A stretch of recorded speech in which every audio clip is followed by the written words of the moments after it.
প্রিয় দর্শক, আসসালামু আলাইকুম। আগেকার যুগে বউকে পালকিতে চড়ানো হতো কেন জানেন? আসুন একটা গল্প দিয়ে শুরু করা যাক। বিয়ের দিন সকাল থেকেই বাবার মনটা একটু ভারী হয়েছিল। বাড়ির উঠানে জমায়েতের মাঝে দাঁড়িয়ে ছেলেকে একবার ডেকে নেন তিনি। মুখে গাম্ভীর্যের ছাপ, কিন্তু চোখে মায়া। কাছে ডেকে ছেলের মাথায় হাত রেখে বলেন, আজ তোর জীবনের সবচেয়ে গুরুত্বপূর্ণ দিন। তুই আজ শুধু একজন মেয়েকে ঘরে আনছিস না, আনছিস তার পুরো পৃথিবীটাকে। শোন, কিছু কথা বলি, এগুলো মনে রাখিস, জীবন বদলে দেবে। ছেলে বাবার দিকে তাকিয়ে থাকে মনোযোগ দিয়ে। বাবা বলেন, আগেকার দিনে নতুন বউকে পালকিতে করে বাড়িতে আনা হতো কেন জানিস? শুধু দেখানোর জন্য না যে সে সম্মানিত, বরং বোঝানোর জন্য যে তাকে সারা জীবন এই সম্মানেই রাখা হবে। পালকি থেকে নামার পর যেন এই সম্মান না কমে। আরেকটা কথা, নতুন বউ পালকিতে উঠে কি করে জানিস? কাঁদে। কাঁদে কেন?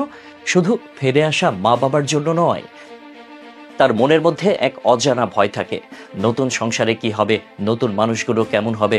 তুই দেখিস, তার এই কান্না যেন জীবনের শেষ কান্না হয়।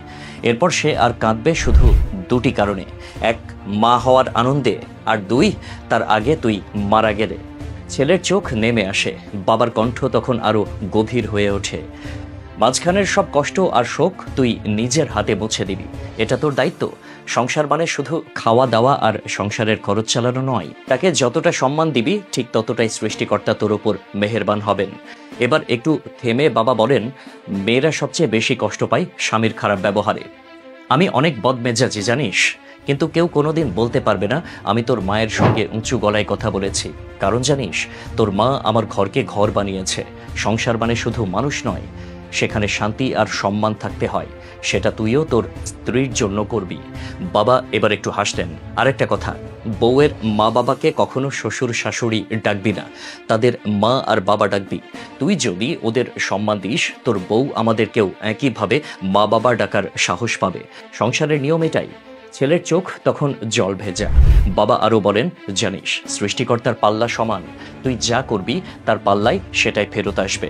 একজন নারীর প্রতি অন্যায় করা মানে সৃষ্টিকর্তার কাছে নিজের পথ বন্ধ করা।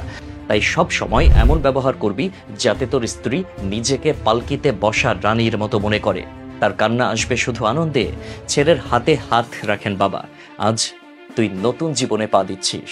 মনে রাখিস, বিয়ে মানে শুধু সম্পর্ক না, এটা দায়িত্ব। দায়িত্ব পালনে কোনো ভুল হলে তার জবাবদিহি করতে হবে সৃষ্টিকর্তার কাছে। তাই নিজের জীবনের প্রতিটি কাজ সাবধানে করিস, আর সংসারের প্রতিটি মুহূর্তে সুখ দুঃখে তার পাশে থাকিস। ছেলের চোখ দিয়ে তখন সত্যিই কান্না ঝরছে। বাবার এই অমূল্য উপদেশ তার মনের মধ্যে গভীর ছাপ রেখে যায়। নতুন বউকে পালকির সম্মানে রাখা আর তার চোখের পানি শুধুই আনন্দের কারণে ঝরানো, এটাই হয়ে উঠুক ছেলেদের জীবনের মূলমন্ত্র।